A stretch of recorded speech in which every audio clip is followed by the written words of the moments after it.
Ja ihanaa iltaa. Tervetuloa Bedtime-podcastin pariin. Täällä ollaan me taas jälleen kerran, eli Laura ja Mirka teidän hosteina. Ja tämähän on meidän ensimmäisen kauden päätösjakso.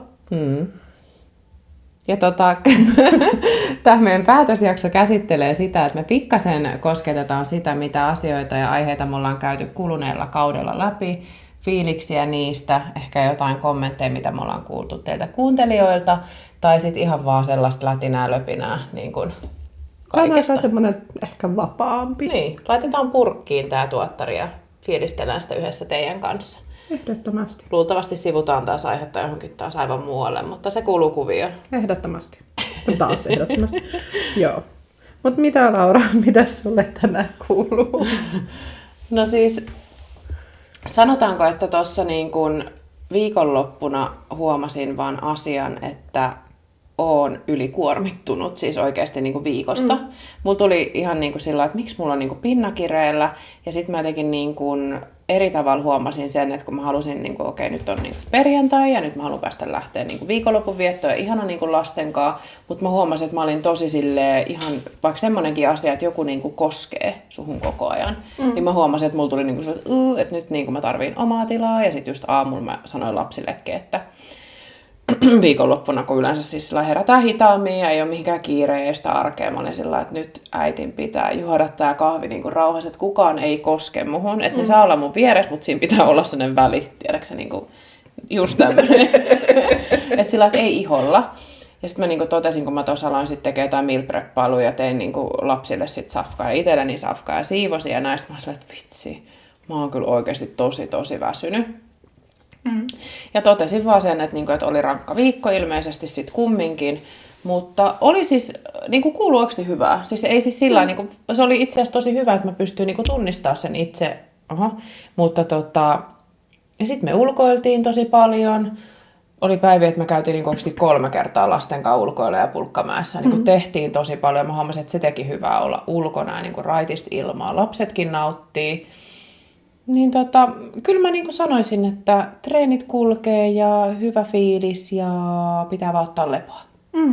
Kuulostaa aika hyvältä ja ehdottomasti muista sitten tällä viikolla ottaa sitä lepoa. Kyllä, todellakin. No mites sun kuulumiset? Me ei ollakaan nyt itse asiassa ihan hirveästi vaihdettu mekään kuulumisia. Ei olla mekään ihan niin kovin ahkerasti nyt. Ehkä just se, kun sä yleensä hiljennet silloin, kun sä oot ylikuormittunut. Joo, mua alkaa ahistaa se puhelin. Niin kuin oikeasti. Mä oon huomannut. Joo. Mites mulla? Mä ite olin tossa vähän flunssasena. Varmaan tää flunssakausi päällä. Mut nyt onneksi on jo paljon parempi fiilis. Sitten on vähän yrittänyt opiskella. Miten opinnot etenee?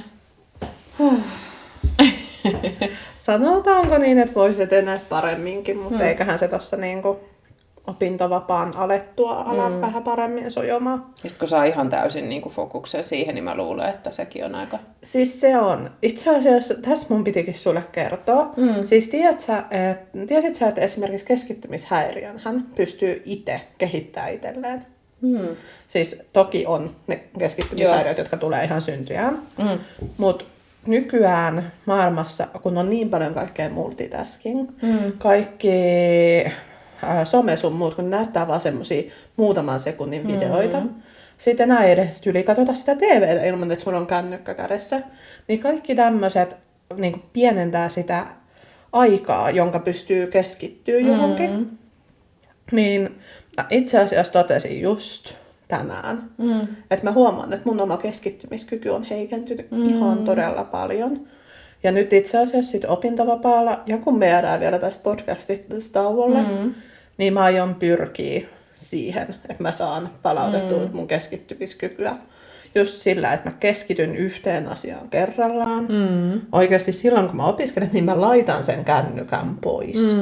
Todellakin, että se ei oikeasti häiritse, koska toi on siis just mitä sanoitkin se, että jos se puhelin koko ajan pirisee ja sitten siihen tulee niitä ilmoituksia. Se mulla alkaa ainakin se, että jos mulla on muutenkin hermosto, tuntuu, että on jotenkin aivan semmoisessa tilassa, suoritusmoodissa, kaikkea suorittaa sitä arkea ja väkisinkin se on sitä aina. Mutta sitten jos sulla vielä tulee jatkuvasti niitä viestejä siihen puhelimeen ja sitten jos mulla on itsellä yhtään sellainen fiilis, että mulla on vähän sellainen takakirja ja semmoinen, niin kuin, että mulla ei nyt ole annettavaa, koska mun niin kuin, oikeasti hermosto ja energia on ihan sekaisin tällä hetkellä, niin silloin mä just hiljenen, että mä otan vähän etäisyyttä. Niin ihan varmasti oikein. Mä luulen, että voisi oikeasti helpottaa sunkin tilanteessa, niin kuin, no sä alat keskittyä totta kai opiskeluun, mutta sillä tavalla, niin kuin, että teet asioita, milloin se puhelin jää, että se voi olla nyt ihan sama mikä se on. Mulla tuli eka mieleen, kun tehtiin tänään lasten kanssa palapelejä, että mun pitäisi ostaa sinne aikuisten palapeli. Mä ottaisin vaikka, että se illalla siihen vaikka, se vartin. Tekisin vaan sitä, ei puhelinta, ei mitään, ei musiikki, ihan hiljasta. Joku tämmönen. Tämä on tosi hieno idea, mutta mä en tiedä, miten kauan se pysyisi silleen koskematta teidän taloudessa. Pitäisi olla sinne matto, tiedätkö, mihin levitetään ja sitten sä saat sen niinku kerättyä. Eikö se ole semmosia? Semmosia. Jotain levyjä tai muita. Mutta totesit sä nyt, että sä oot kehitellyt itsellesi nyt joku tässä kehittymishäiriö. Mikä se oli? Keskittymishäiriö. Siis mä luulen, että mulla on ihan niin kuin jo muutenkin aina ollut vähän keskittymishäiriöitä. Mutta mä luulen, että se on niin kuin pahentunut viime aikoina. Koska mä huomaan, että mun on tosi vaikea saada niin kuin ajatuksia kasaan. Ja sit kun mulla on vähän sitä taipumusta, että no nyt se on pahentunut, koska on käynyt niin paljon kaikkea lyhyessä ajassa. Mutta se, että mun on vaikea päästä irti. Että jos joku jää häiritsemään mua vähänkin, niin sit se on semmoinen, että se mietityttää, pitää tarkistella, pitää tutkia. Se jää vähän niinku päälle ja tulee semmoinen niinku ylikuormitus ehkä. Joo, ja mä huomaan, että se niinku vaikuttaa sit taas mun keskittymistä, jos mä yritän keskittyä johonkin. Että ne asiat ei vaan niinku mene, vaan ne jää kaikki pyöriin ja sit sun niinku kova levy on jo niinku aika täynnä. Joo, just semmoinen. Niin mä itse asiassa just mietin, että nyt kun mulla alkaa se opintovapaa ja muuta, niin mä aion siinä aikana ihan niin kuin tarkoituksella pyrkiä siihen, että mä kehitän mun keskittymiskykyä. Että mä ihan oikeasti istun ja luen kirjaa, laitan kännykän pois, teen vaan opintoja kerralla. Jos mä katson sitä elokuvaa, niin laitan sen kännykän pois. Laittaa just jonkun timerin, tiedätkö, että 2 tuntia täyttää opiskelua, vesipullo siihen, tiedätkö, ja sitten kun se kilisee, okei, nyt on niinku aikaa tsekkaa puhelin ja niin kuin tiedätkö, vaikka tällainen. Missä sen vesipullon piti kilistä? Sanoinko mä sen vesipullo kilisee? Mä puhuin puhelimesta. Joo, mäkin keskittymiskyky tässä vähän. Mutta siis sillä tavalla, että sulla on vaan joku timeri siinä päällä, mikä tiedät, sä sitten kertoo, että okei, nyt on niinku riittävät, pitää jonkun pienen breikin ja sillä se voisi olla aika mun mielestä tosi hyvä. Siis tätä mä luulen. Musta tuntuu, että nykymaailmassa niin kuin aika monelle tekisi aika hyvää tehdä sillä lailla, että välillä se puhelin olisi vaan pois. Ehdottomasti. Mä luulen, että se helpottaa elämä. Ja tästä nytten oljenkortena sitten vielä. Onko se oljenkortena? Aasinsilta. Aasinsilta. Oljenkorsi tai aasinsilta. Joo. Aasinsiltana siis mietin tämmöistä, niin kuin, onko se aktiivisuusranneke vai kellopuhelin, miksikä näitä nyt sanotaan, mikä niin kuin träkkäisi noita askeleita. Ja mä haluaisin siis alkaa vaan seuraa omia askeleita, ja se on mulle se, mikä mua niin kuin erityisesti kiinnostaa. No, mulla on iPhone, niin mä olisin, että no mites toi Apple Watch, että se olisi aika kiva. Mutta sitten mä niinku älysin tämän saman jutun siinäkin, että onko se sitten enää kiva, kun niinku kelloonkin tulee vitsi jotain ilmoituksia siitä, että kuka laittaa viestiä, kuka sulle soittaa. Sitten se muistuttelee, että muista noista ylös ja sun pitää tehdä sitä, tätä ja tota. Niin en mä kyllä ehkä halunnutkaan sitä. Mä olin ihan sillä että ei. Ja sitten mä aloin katsoa ihan semmosia niin kuin, simppeleitä mallia, mitkä ihan oikeasti mittaa vaan just askeleita tai sykettä. Ja sitten mä hankin semmoisen, mutta menin sitten ostaa niin Samsungin ja eihän se käy tuohon puhelimeen. Voit sä palauttaa sen? Voin. Mutta siis tää niinku kertoo mun aivo. Siis kuka nyt ei oikeasti ajattelisi, että Samsung ja iPhone, nehän niinku kilpailee käytännössä keskenään. Mutta luulisin sen pystyvän jotenkin yhdistää. No kun mä sitten käytin tekoälyä, sanoin, että ei pysty. Aha. Että siinä on joku, mutta sitten esimerkiksi Huawei ja jotkut tommoset, niin pystyy, mutta Samsung ei. Mielenkiintoista. Mutta sen mä kanssa haluaisin. Joo. Kannattaa sitten hommata se. Ja... Joo, mä kans niinku huomaan esimerkiksi mun kännykän käytön. Mä en enää pysty lähteä kotona ilman kännykkää. Siis mä en edes muista, milloin mä oon lähtenyt ilman. En mäkään. Ja siis mä haluun lähteä. Mä haluun tieten tahtoen lähteä kävelyllä jättämään kännykän kotiin. Mutta siinä vaiheessa, kun mä mietin sitä, niin mulla tulee kaikki, mitä jos jotain tapahtuu, mitä jos joku yrittää soittaa tai mitä mä kuuntelen.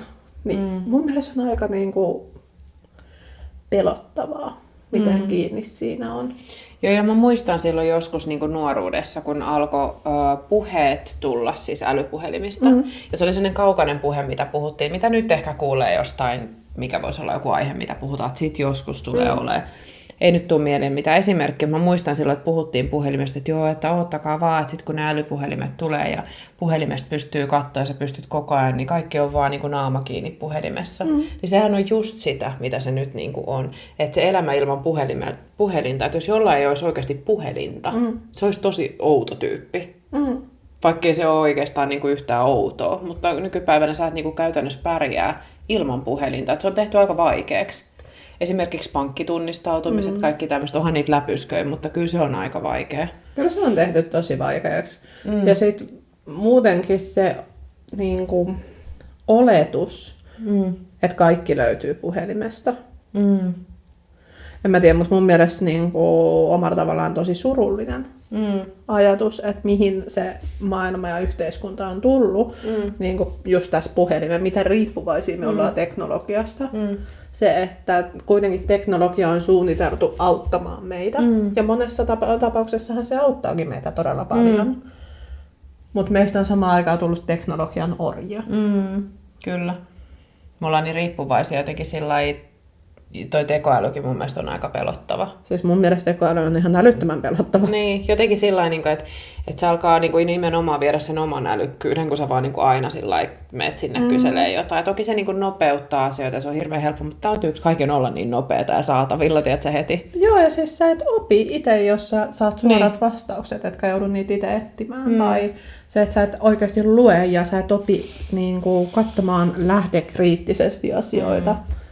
Ja sitten, no itse asiassa mähän sulle tästä kerran avauduinkin, että mua pelottaa se ajatus siitä, että meidän niin kuin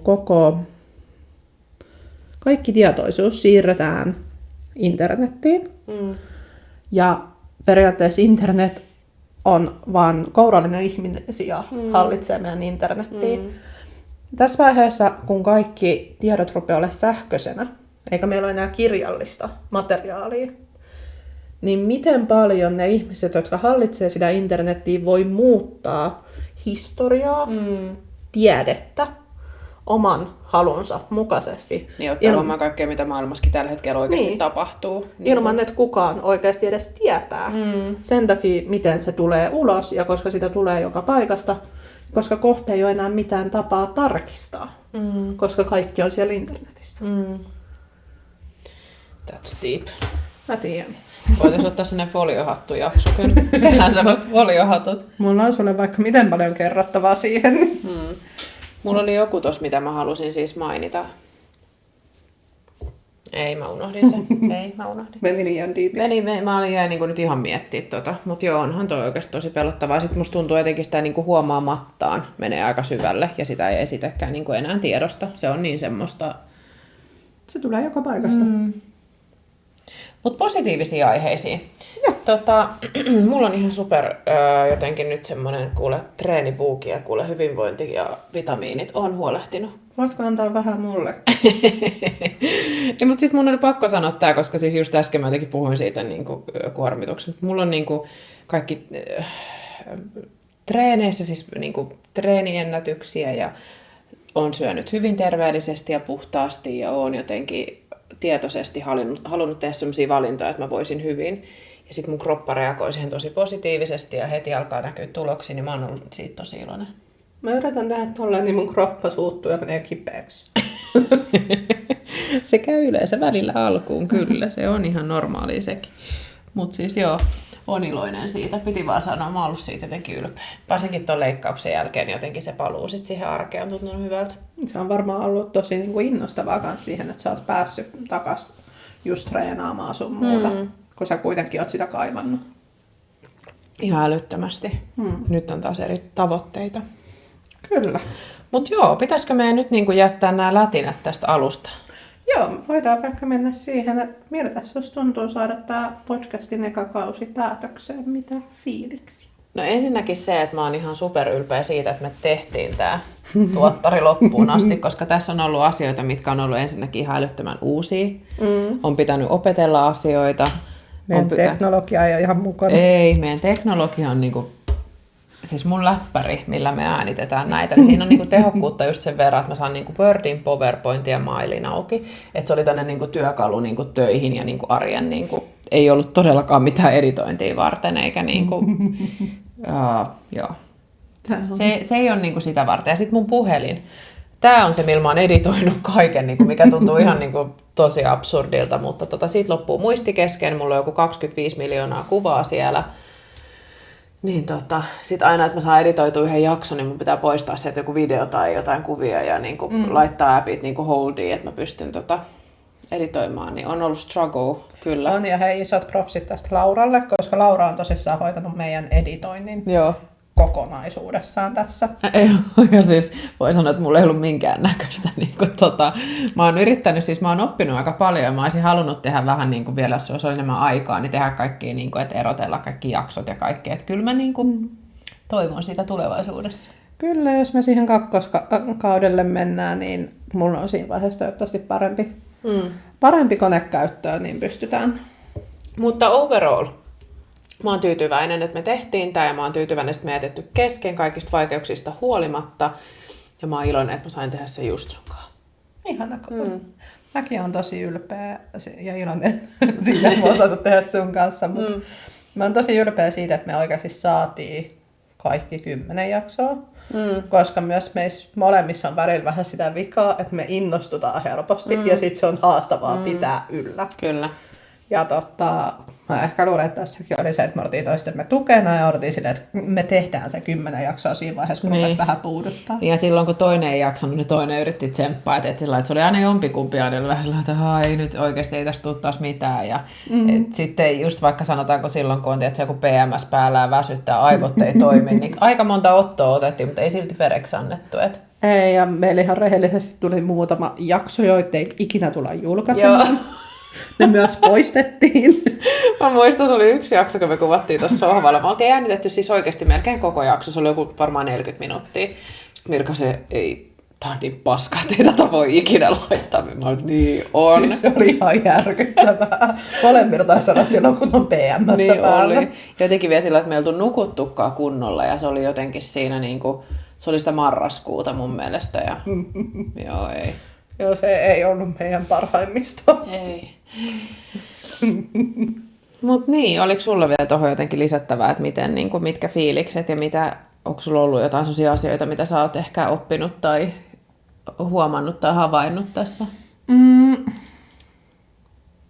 No siis mä sanoisin, että ehkä tässä niin meillä on ollut aika pitkälle sellainen työnjako, että mä oon tehnyt nämä alkusuunnitelmat ja nämä meidän ajatuskartat.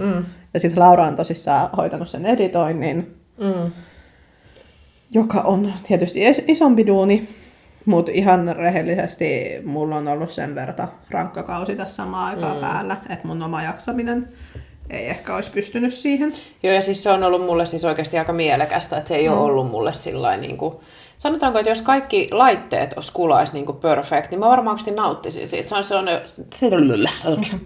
on tosi kivaa. Mulla tuli se innostus niin nopeasti, että mä en saanut sitä lausetta niin nopea kuin mun ajatukset. Mä ymmärrän. Siis mä oon joskus kanssa tehnyt editointia, niin mä muistan, että se oli oikeasti ihan kivaa silloin, kun oli toimiva laite ja sä pystyit istumaan ja tehdä silleen rauhassa. Sä saat oikeasti nauttia siitä tekemisestä, eikä siitä, että joku skulaa tai ei skulaa. Kyllä. Ja sitten ehkä mä haluaisin nostaa esille sen, että mun mielestä me ollaan kehitetty tässä kameran edessä olemisessa. Ja se, että me pystytään paremmin ignorata se, miltä me näytetään kameran edessä tai kuulostetaan, koska kun me tehtiin niitä ekojaksoja. Se oli ihan hirveätä, miten itsekriittisiä me oltiin. Se oli, ja sitten se, miten tarkka sä olit ihan joka asiasta. Nyt meillä on viimeiset pari jaksoa ollut silleen, no ei tästä välttämättä tarvitse totakaan poistaa, antaa mennä. Anna mennä vaan, se on jo mennyt. Joo, ja näki sitten noin valotkin tuossa. Toinen on sillä kaatunut joku 20 miljoonaa kertaa, puolet valoista on niin kuin pimeänä. Ja varmaan näyttää samalta kuin me loppuvuodesta. Ei totta, koko vuosi on runnellut. Joo. Mut joo, siis mä sanoisin, että meillä on niinku tää työnjako mennyt kyllä ihan silleen, että ei siinä niinku oikeastaan mitään, että ollaan kyllä opittu ihan sikana.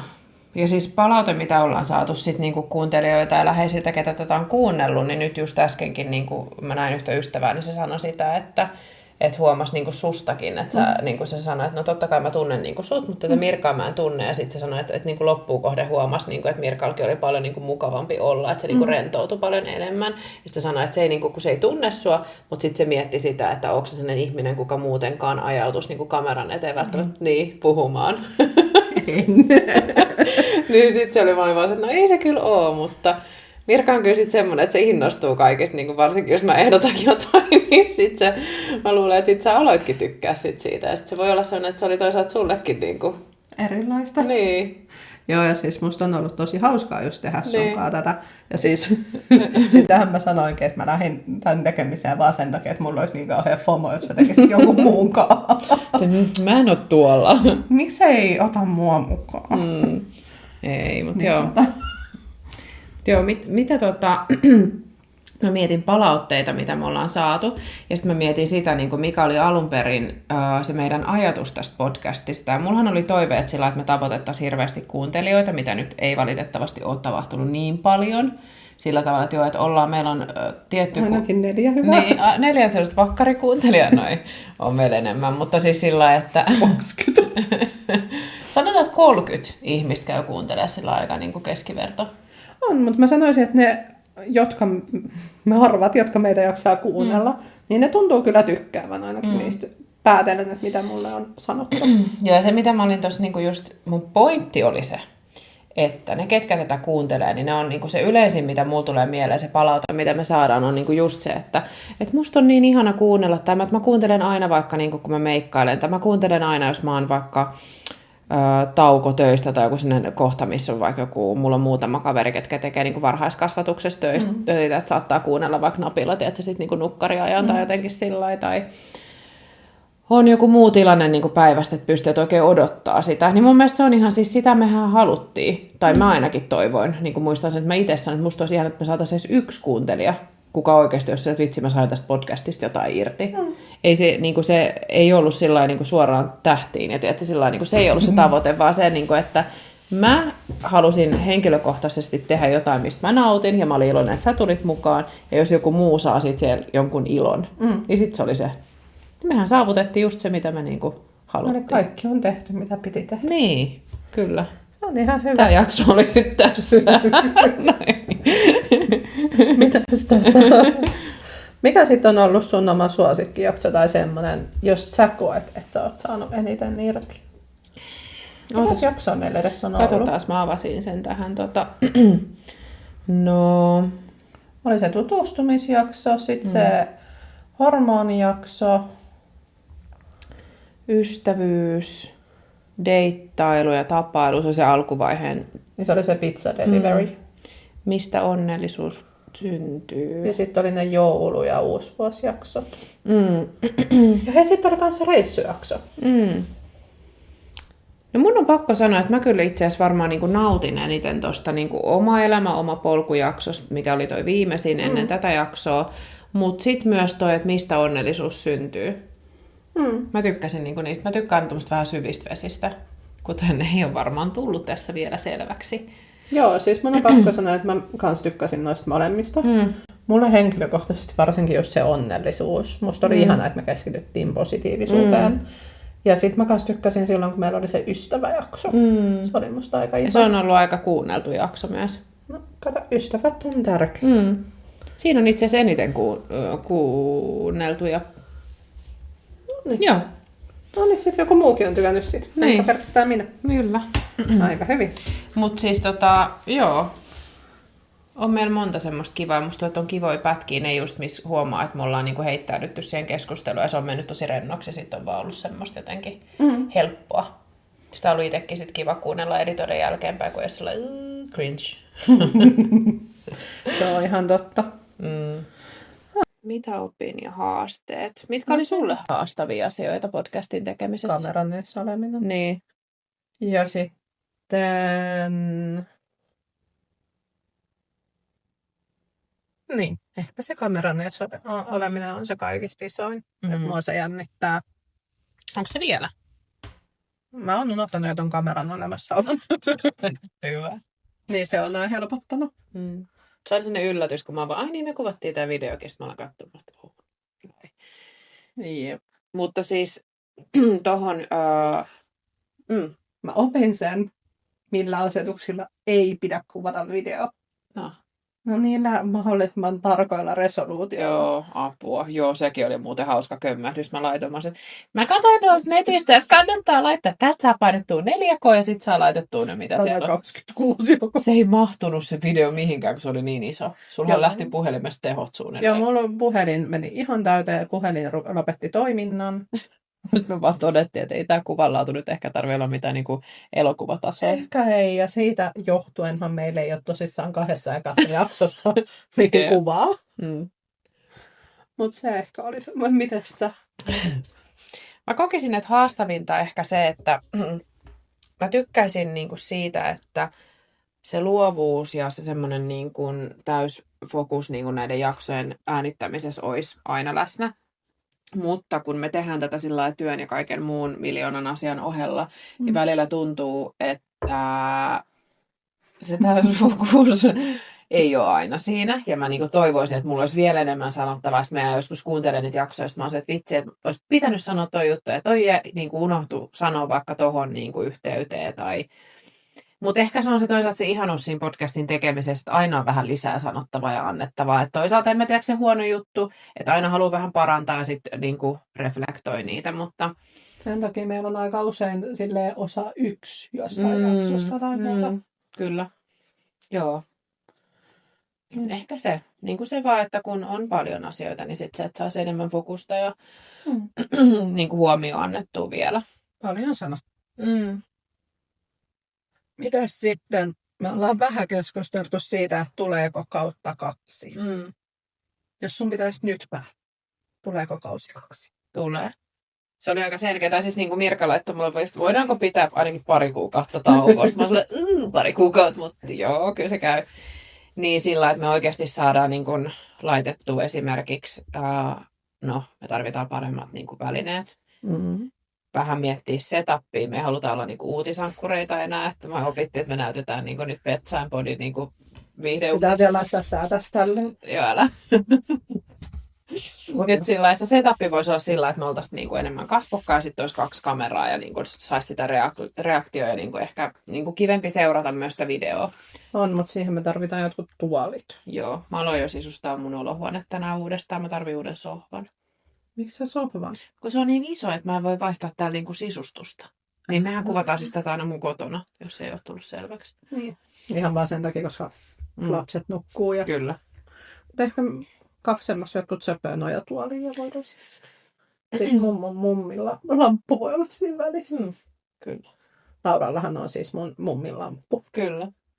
Ja mä menin silloin auttaa Mirkaa sinne ja sitten mä sanoin, että ihana tuo lamppu. Haluatko sen lampun? Mä no juu. Mä sain sen. Se sai hyvä kodin. Joo, mun pitäisi vaan, siinä on siis ihana sellainen kultainen messinki varsin, pitäisi vaan vaihtaa ne polttimet ja sitten ne niinku kuvut siihen. Joo, siis mä oon kans miettinyt, mulla on siis kanssa mummin lamppu. Niin mä en ole uskaltanut vielä käyttää sitä. Joo, ymmärrän. Joo, mutta lampuista takaisin. Joo, niin pitäisi niinku laittaa se setappi kuntoon, että se olisi itselle kivempi ja katsojille kivempi seurata, koska mä toivoisin, että ihmiset myös katsoisi näitä videoita, eikä vaan kuuntelisi. Mun mielestä olisi ihana lisäys. Plus se, että se olisi niinku somen kannalta tosi niinku tärkeä pointti, että olisi sitä niinku visuaalista, mitä laittaa. Ja siis sehän on aika iso, mihin meidän pitää keskittyä enemmän, on se some. Mutta tosissaan tällä hetkellä meidän niin kuin, välineet on tehnyt sen toistaiseksi vähän haastavaksi. Joo, ja sitten ihan se, että oikeasti onko aikaa, siis uuden opettelukin. Mä huomaan, että kumminkin sen verran en ole vielä tätä new generation, että osaisin kaiken sillain niin nopeasti, vaikka sanotaan TikTok on mulle tosi vaikea. Mä Mirkalle sanoin, että mä voisin sen kyllä hoitaa, mutta mä oon vaan todennut, että se on tosi haastava. On, ja siis mähän oon kieltäytynyt TikTokin käytöstä. Että aina on, että jos me hommataan podipuhelin. Ja että se on niinku erikseen siinä. Se voisi olla joku vanha puhelin, mihin vaan laittaa se. Mutta vinkkejä somen kannalta otetaan vastaan. Ehdottomasti. Mistä tämä nyt lähti? No siitä kun me puhuttiin meidän kausi 2. Niin. Joo. Mutta joo, mä oon samaa mieltä, että kausi 2 kyllä tulee, mutta me tarvitaan se tauko. Me tarvitaan taukoa, me tarvitaan niinku aikaa inspiroitua ja hakea niinku uusia jotenkin. Uusia aiheita ja sitten vähän semmoista niinku rebrändäystä siihen, että miten me halutaan. Nyt me ollaan opittu ja nähty ja nyt me halutaan oppia ehkä sitten vähän lisää, mutta vähän ehkä vielä ammattimaisemmalla tasolla. No en mä sanoisi vielä ihan ammattimaista. Mutta me ollaan niinku menossa sinne. Mä haluan ainakin laittaa niinku hopes up. Kovat on odotukset. Kyllä. Ja siis yksi aika iso tuossa kaudella 2, mitä me ollaan nyt ruvettu pohtimaan, on pitäisikö meidän podin nimeä muuttaa. Joo, meillä oli siis silloin alkujaan parikin nimeä, mitä me mietittiin, mutta musta tuntuu, että aina kun mä alan miettiä jotain, niin mun mielestä vaan niinku kuulostaa paremmalta joku, missä on englannin kieltä, mutta nyt mä oon ehkä todennut, että se nimi pitäisi olla ehkä kokonaan suomalainen. Ehkä. Ja siis tää on siis ihan sama juttu kuin silloin, kun yrität keksiä jotain tekstiä, postauksia, Instagramia tai muuta, niin siis pää vaan lyö tyhjää. Joo, eli jos teillä tulee kuulijoilla jotain hyviä ideoita podcastin nimelle, niin antaa tulla. Tai jos te olette ehdottomasti sitä mieltä, että pitäisi pitää Bedtime Podi. Mutta me vähän mietittiin, että se on ehkä liian... No ensinnäkin musta tuntuu, että Spotifysta meitä on haettu ihan sikana, mutta vaan sen takia, että ihmiset hakee lapsille jotain niinku bedtime-satuja ja sitten laittaa meidät pyörimään. Ja se ei ehkä ole se. Joo, että musta tuntuu, että meidän yhdysvaltalaiset kuuntelijat on niitä, ketkä vahingossa painaa sen sieltä. Niin, ja siis kun mä luulen se, että me ei saada ehkä sitä kohdeyleisöä, mitä me halutaan nykyisellä nimellä. Kyllä. Niin pitäisi saada siihen toimivampi. Mitä se, niin kuin, tai sillä ehkä kuuntelijan näkökulmasta, koska me ollaan sitten tässä niin kuin sisäpiirissä, että miten niin kuin kuuntelijana sä koet, että minkälainen tämä meidän... niin kuin, että miten te koette, niin kuin, että minkälainen tämä meidän podcasti niin kuin aiheena ja niin kuin, mikä se meidän teema ja niin kuin, jotenkin sillä niin kuin ulkoapäin sen saattaa nähdä ehkä vähän eri tavalla, että mikä se voisi olla se agenda. Ehkä me voitaisiin tehdä tästä joku Instagram-live jossain vaiheessa ennen kuin me julkaistaan toista kautta. Se voisi aika hyvä, jos sellään vähän mielipiteitä. Mä en ole ikinä tehnyt liveä. En mäkään, me voitaisiin kokeilla. Joo, se olisi kiva. Päästään oppimaan. Hei, tiedätkö mikä mulla tuli muuten mieleen? No. Tämä oli tämmöinen kaukainen ajatus. Mä nyt heitän tämän tähän. Joo. Käyttäkää joku, jos haluatte, kuka meitä kuuntelee. Mutta siis live-podcasti. Niin. Tiedätkö mikä olisi hauska? Semmoinen niinku... Okei, ajatellaan, että meidän nimi on vielä Bedtime Podin, mutta tämmöinen Bedtime Podin niinku live... Niinku, vähän niin kuin kuuntelijoiden kanssa semmoinen niinku höpöttely, että siinä olisi joku aihe, mutta sitten siinä olisi myös, niinku, että kuuntelijat saisi osallistua siihen. Niin, toki voidaan laittaa livenä joskus. Niin. Ehkä me annetaan teille semmoinen maistiainen tuossa odotellessa. Niin. Seuraavaa kautta, että mennään liveen kuukauden. Jep, se olisi jännittävää. Mutta joo, joku tommonen. Ja siis vähän semmosia, niinku, että ihan mitä vaan ideoita tulee, niin kaikkea laittakaa tulee. Älkää jääkö vaan pohtimaan, vaan kirjoitelkaa meille myös. Ehdottomasti. Oliko sinulla jotain muuta, mitä sä haluaisit tuoda niin kuin kakkoskaudesta esille? Mitä siihen kaivataan? Mä en oikeastaan osaa sanoa, että mitä muuta me siihen kaivataan. Mä sanoisin vaan, että syvennytään ja vähän parannetaan muutamaa ja hiotaan ja annetaan sen kumminkin tulla sillä niin kuin neutraalisti, eikä sillä lailla tiedä sitä tekemällä tehtynä, mutta se, että meidän pitää ehkä pohtia just sitä meidän niin kuin niche, meidän nimi, meidän tietyt aiheet, meidän niin kuin se kohdeyleisö vielä tarkemmin ja tiedäksä näitä tämmöisiä asioita, että se on meillekin niin kuin tekijöinä ja luovina ihmisinä niin helpompaa, mutta sitten se, että myös me saadaan niin kuin kuuntelijoille tarjottua sitten semmoinen kokemus, mitä me ehkä sitten toivotaan. Ehdottomasti, että ehkä ykköskausi oli semmoinen niin kuin meidän harjoittelu. Kyllä. Ehdottomasti. Tänään mä oon sanonut monta kertaa kyllä ehdottomasti. Se on kyllä sellainen vakkari. Ehdottomasti. Joo. Mutta ei kai tässä ollut siis, ehkä tämä oli vähän tämmöinen lörpöttelyjakso, eikä tässä nyt tarvitse varmaan olla sen kummempaa, mutta mä oon iloinen, että me lähdimme tähän ja mä oon iloinen, että me ollaan päätetty sitä vielä jatkaa ja mä toivon, että ne kuuntelijat, ketkä on ollut lojaaleja, niin laittakaa oikeasti niitä kommentteja, koska ne on ihan super tärkeitä. Just se, että kun eihän me tätä niin kuin itseämme varten kumminkaan ihan täysin tehdä sillä, että ei me odoteta tästä torstai-jaksoa. Että kyllä me niin kuin kumminkin se tehdään niin kuin kuuntelijoille. Toki se on niin kuin itseä varten, mutta sillä että... On ja siis niin kuin, mun on pakko sanoa, että jos joku mun ystävä on kuunnellut ja laittaa mulle jotain kommenttia jaksosta, niin mä jaan sen saman tien Lauralle. Joo, se on sellainen yhteinen, niin kuin, että kato miten me saatiin. On, ja se on niin kuin oikeasti ihan parasta, kun tulee hyviä kommentteja. Joo, ja sitten siinä tulee sellainen vitsi, että on kumminkin niin kuin onnistunut. On, ja se, että niin kuin varsinkin jos tulee jotain semmoista, että hei, tää sai mutkin miettimään, niin se on tosi kivaa. Joo, ja siis itse asiassa nytten vielä, nyt ei lopetetakaan. Jatkuu vaan. Oma polkujaksosta, just tää kaveri, ketä... Opintopolkujakso. Joo. Niin tää kaveri, ketä mä näin pitkästä aikaa viikonloppuna, niin se oli mun mielestä ihanaa, kun se mainitsi vielä sillä, että joo, että se pisti se oma polkujakso niin kuin kyllä miettii. Ja siis se on varmaan sinne jakso, mitä mä luulen, että ne kuuntelijat kyllä monet on jäänyt sitä just pohtimaan. Mutta se sanoi, että erityisesti jotenkin, että hän niin kuin vaan totesi, että hän on aina ollut sen tyyppinen ihminen, että hän on niin kuin mennyt täysin omaa polkuun. Se oli jotenkin hieno niin kuin todentaa sit sen jakson kanssa yhdessä, että se on tehnyt tasan tarkkaan ne asiat, mitä ei niin kuin sit kumminkaan ehkä se yhteiskunta ajattele, että se teki sit, vaan on niitä just omia niin kuin unelmia. Ja se oli jotenkin sillä, että ihana, koska siis mä sanoisin, että tai mä toivoisin, että suurin osa ihmisistä eläisi just noin, mutta valitettavasti tiedostamatta jotkut asiat voi vaikuttaa.